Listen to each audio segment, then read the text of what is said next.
$41. The branch manager didn't whisper it.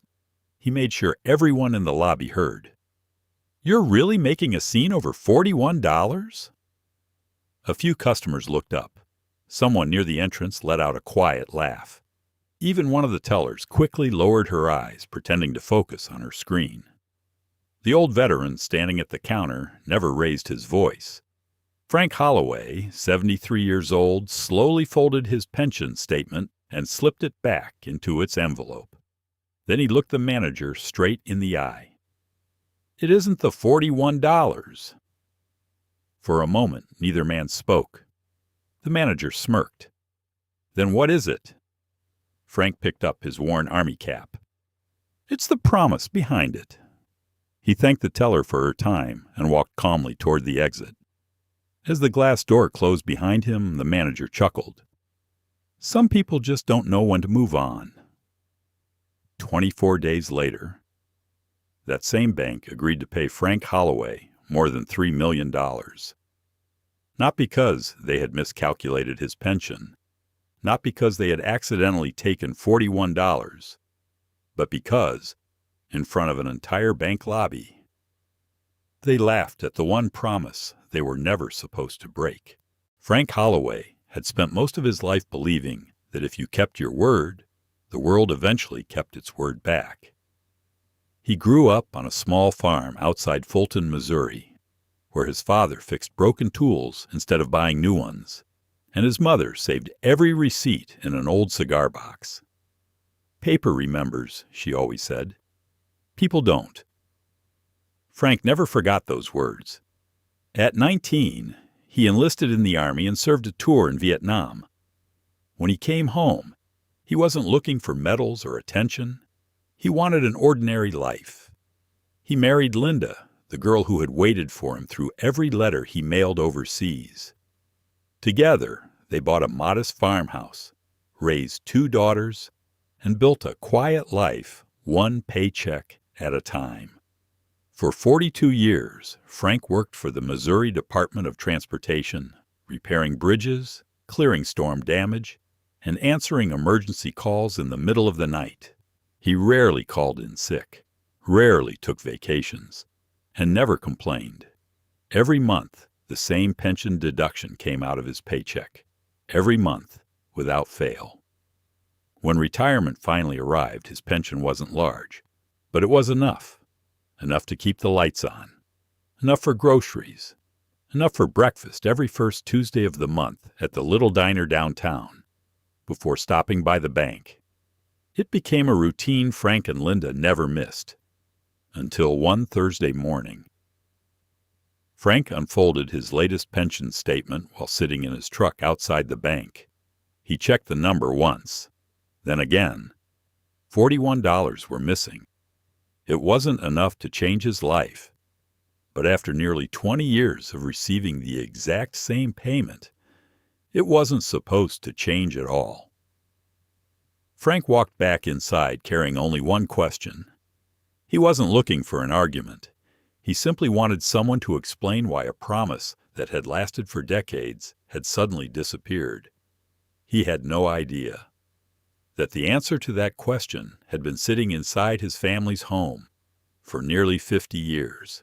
The branch looked different than Frank remembered. The old wooden counters were gone, replaced by bright white desks and self-service kiosks. Most of the familiar employees had disappeared after the bank was purchased by a national financial company a few months earlier. Only one teller recognized him. She smiled politely. "Good morning, Mr. Holloway." Before she could help him, a younger man stepped out of a nearby office. "I'm Evan Mercer, the branch manager. How can I help you today?" Frank handed him the pension statement. "I think there's been a mistake." Evan glanced at the paper for only a few seconds before typing into his computer. "No mistake. My pension was reduced. According to our records, your benefits were recalculated during a system review." Frank nodded. "And what changed?" "The system updated your payment." "I understand that." Frank's voice remained calm. "I'm asking why." Evan leaned back in his chair. "Mr. Holloway, the computer has already given you the answer." "It gave me a number," Frank replied. "It didn't give me a reason." The conversation had become quiet enough that nearby customers were beginning to listen. Evan noticed, instead of lowering his voice, he raised it. "You're holding up the line over $41. A few people chuckled. Then Evan reached into his wallet and pulled out two $20 bills and a 1. "If it'll save us both some time." He placed the money on the counter. "I'll pay the difference myself." More laughter. Frank looked at the money but never reached for it. Instead, he asked one question. "When did your bank acquire the retirement trust?" The smile faded from Evan's face. "I'm sorry?" "You heard me." "I'm not sure that's relevant." Frank studied him for a moment before quietly nodding. "I think it is." He picked up his envelope, thanked the teller, and started walking toward the exit. Just before opening the door, he stopped. Without turning around, he said, "My father used to tell me, if someone changes the numbers, start looking for the paperwork." Then he walked out. By sunset, Frank Holloway would open a box that hadn't been touched in decades. Inside it was a document the bank didn't even know still existed. The drive home was unusually quiet. Frank didn't turn on the radio. He kept hearing the manager's words. "The system updated your payment." Systems didn't make promises. People did. When he pulled into the driveway, Linda was waiting on the porch. One look at his face told her something was wrong. "You forgot the hardware store." Frank managed a small smile. "I did." She knew then this wasn't about $41. Inside, Frank laid the pension statement on the kitchen table. Linda read it twice. "They can't even explain why." He slowly shook his head. "They just keep saying the computer recalculated it." Without another word, Frank walked to the hallway closet and lifted down an old cedar chest.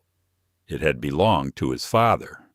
Inside were decades of family history, military papers, mortgage documents, insurance policies, old photographs, letters Linda had written while he was overseas. Everything had been carefully organized years ago. Linda smiled. "I always told you we'd need these someday." For nearly an hour, they searched through folder after folder. Nothing. Then, tucked beneath a stack of retirement papers, Linda noticed a faded blue envelope. It had only one thing written across the front. Frank Holloway, in his father's handwriting. Frank frowned. "I've never seen this before." The envelope had never been opened. The seal cracked as he carefully unfolded the yellowed pages inside.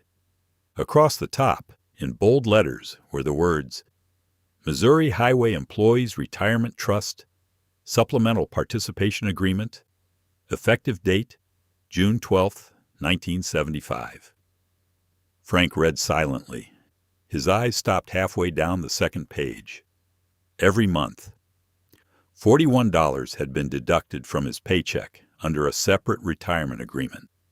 The exact same $41 that had suddenly disappeared from his pension. Linda looked at him.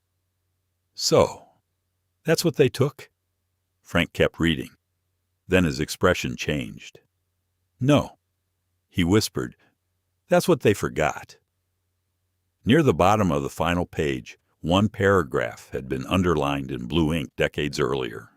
Frank read it once, then again. He didn't fully understand the legal language, but he understood one thing. His father had underlined it for a reason. The next morning, Frank drove to the office of the only attorney in the county who still specialized in retirement trust law. Within 10 minutes of reading that blue envelope, the lawyer stopped smiling. Daniel Mercer had spent more than 30 years studying pension law. In that time, Thousands of retirees had walked through his office convinced someone had stolen their benefits. Most of them were wrong. Frank placed the blue envelope on Daniel's desk. "I think this is different." The attorney adjusted his glasses and unfolded the agreement. At first, his expression didn't change. Then he turned back to the first page, read it again, opened a thick binder from his filing cabinet, compared both documents side by side. The room fell silent. Finally, Daniel looked up. "When did they reduce your pension?" "About 3 weeks ago." "And they told you it was an automatic adjustment?" Frank nodded. Daniel leaned back in his chair. "It wasn't." He slid the agreement across the desk. "When your bank sold its retirement trust to the new owners, they didn't just acquire the money. They acquired every legal promise attached to it." Frank frowned. "So they inherited this agreement?" "They did." Daniel reached for another document. It was part of the acquisition records filed when the bank changed ownership only a few months earlier. Hundreds of pages. Most of it was routine legal language. But buried deep inside was a section titled, "Exceptions Requiring Separate Compliance." Daniel tapped the page.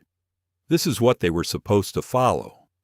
Halfway down the paragraph, one sentence stood out. "Any retirement agreement containing a supplemental participation agreement remained legally binding after the transfer and could not be changed without the written consent of the employee." Daniel slowly placed Frank's agreement beside it. The wording matched almost exactly. Frank looked from one page to the other. "So they broke their own contract." Daniel nodded. "Worse. They signed documents confirming they understood this obligation." The room became very quiet. Frank finally asked, "So what happens now?" Daniel closed the binder. "Now, we find out whether they overlooked this clause." He paused, or ignored it. 2 weeks later, the answer arrived in a box of internal bank records. And after reading just one forgotten appendix, Daniel knew the bank had a problem far bigger than $41. 3 weeks later, the case reached federal court. The bank arrived with a team of expensive attorneys. Frank arrived with the same navy blazer he'd worn to his youngest daughter's wedding, and the same worn army cap resting quietly in his hands. To the bank, it was still a dispute over $41. To Daniel Mercer, it was about a promise with someone's signature attached to it. When the hearing began, Daniel didn't call witnesses. He didn't make a dramatic speech. He simply placed 2 documents before the judge: Frank's supplemental participation agreement and the bank's own acquisition contract. "Your Honor," Daniel said calmly, "these documents tell the entire story." The judge spent several minutes reading them in silence. Then she looked toward the bank's attorneys. "Did your client certify that it accepted every continuing obligation listed in this agreement?" The lead attorney nodded. "Yes, Your Honor." "And does that include agreements like Mr. Holloway's?" A long pause filled the courtroom. "It appears that it does." The judge turned another page. "So your client accepted this obligation?"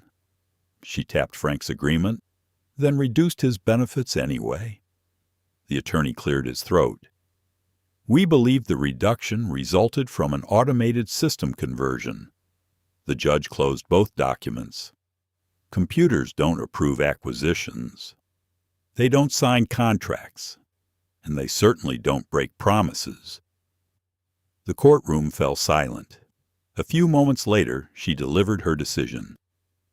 First Heartland Bank had breached the agreement it voluntarily accepted when it acquired the retirement trust. Frank Holloway was awarded just over $3 million in damages. 3 weeks later, Frank walked back into the same bank. The branch manager who had laughed at him was gone. Frank handed the teller a single check. She looked down. $41. I think you forgot a few zeros, she said. Frank smiled. No. I'd like to donate it to the Veterans Relief Fund. The same $41 they thought didn't matter. As he walked outside, Linda was waiting in the truck. So, she smiled. Hardware store? Frank laughed. I remembered this time. The settlement changed their bank account, but it never changed the way they lived. Because Frank had never fought for $41. He fought for something far more valuable, a promise. And this time, the bank was finally forced to keep it.